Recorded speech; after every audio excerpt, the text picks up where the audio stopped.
इस लड़के ने अपने पेरेंट्स को कॉल करने के लिए जो फोन कार्ड यूज किया था उसे फेंक दिया। पासपोर्ट मिलते ही उसने घर छोड़ दिया बिना पीछे देखे। उसके मम्मी पापा को लगा कि वो बस नाराज हो गया है, लेकिन जब वो उसके रूम में उसे ढूंढने गए तब उन्हें पता चला कि वो कितने खराब हालातों में रह रहा था। उसका रूम एकदम टूटा फूटा था और ब्लैंकेट भी बहुत पतली थी। तभी उन्हें रियलाइज हुआ कि उनके बेटे ने कितनी मुश्किल लाइफ जी है, पर अब बहुत देर हो चुकी थी। असल में उसके पेरेंट्स हमेशा काम के चक्कर में बाहर रहते थे। वो बचपन से अपनी दादी के साथ रहा था और हमेशा अपने पेरेंट्स के साथ टाइम बिताने की चाह रखता था। अपने मम्मी पापा को वापस बुलाने के लिए वो दिल से पढ़ाई करता था और हर एग्जाम में पूरे नंबर लाता था, लेकिन उसके पेरेंट्स हर बार कोई बहाना बना देते। कभी कहते वर्क बहुत है, कभी छोटे भाई बहनों को घुमाने ले जाते जैसे वो उनका बच्चा ही नहीं था। फिर जब वो लड़का 12वीं क्लास पास करके ग्रेजुएशन में सिलेक्ट हुआ, उस साल उसके मम्मी पापा एक लग्जरी कार में गांव आए। वो लड़का खुशी से दौड़ता हुआ गांव के एंट्री पॉइंट तक गया उन्हें वेलकम करने, लेकिन पेरेंट्स ने सिर्फ छोटे बच्चों से बातें की और उस लड़के को वापस घर भेज दिया क्योंकि वो बच्चों को बाहर ट्रीट पर ले जा रहे थे। उसकी खुशी एकदम टूट गई। फिर भी वो चाहता था कि उसके मम्मी पापा उसे सराहें, तो उसने अपना कॉलेज एडमिशन लेटर दिखाने का प्लान बनाया। लेकिन तभी उसने अपने छोटे भाई और मम्मी पापा की बातों को सुन लिया। भले ही छोटे भाई के मार्क्स उससे खराब थे,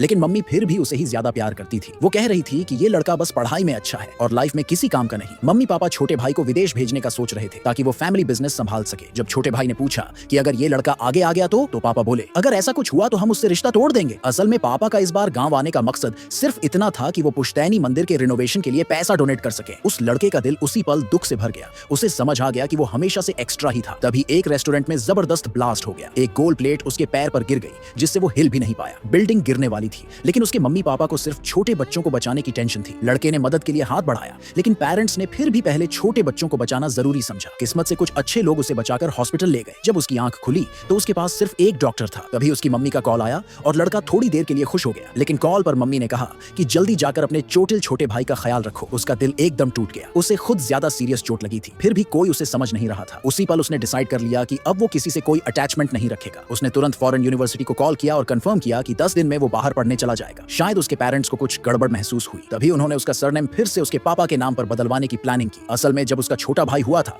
तब लड़के का सरनेम उसकी दादी के नाम पर रखा गया था। अब पेरेंट्स उसे फिर से ओरिजिनल सरनेम देना चाहते थे। जिस सपने को वो लड़का 10 साल से देख रहा था वो अब पूरा होने वाला था, लेकिन उसे कोई खुशी नहीं हुई। उसने मम्मी द्वारा दिए गए घर के कागज डस्टबिन में फेंक दिए और बिना पीछे देखे पासपोर्ट के लिए एंट्री एग्जिट ऑफिस चला गया। घर लौटकर उसने अपने सारे अवार्ड्स फाड़ दिए और खुद से बनाई फैमिली पोर्ट्रेट को भी जला दिया। फिर वो अपनी दादी से मिलने गया जिसने उसे पाला था और आखिरी बार अलविदा कहा। इसके बाद वो बस में बैठकर अपने गांव को हमेशा के लिए छोड़ गया। उधर उसके पापा मंदिर में पूर्वजों को श्रद्धांजलि दे रहे थे। जब उन्होंने लड़के को नेम चेंज सेरेमनी के लिए बुलाना चाहा तो वो कहीं नहीं मिला। तभी छोटी बहन दौड़ते हुए आई और बोली, भैया घर पर नहीं है। मम्मी ने कॉल किया, लेकिन नंबर बंद था क्योंकि लड़का पहले ही अपना सिम कार्ड फेंक चुका था। अब वो अपने परिवार से कोई कांटेक्ट नहीं रखना चाहता था। जब पेरेंट्स घर वापस आए और उसे ढूंढा तो जो सीन उन्होंने देखा वो उन्हें हिला कर रख गया।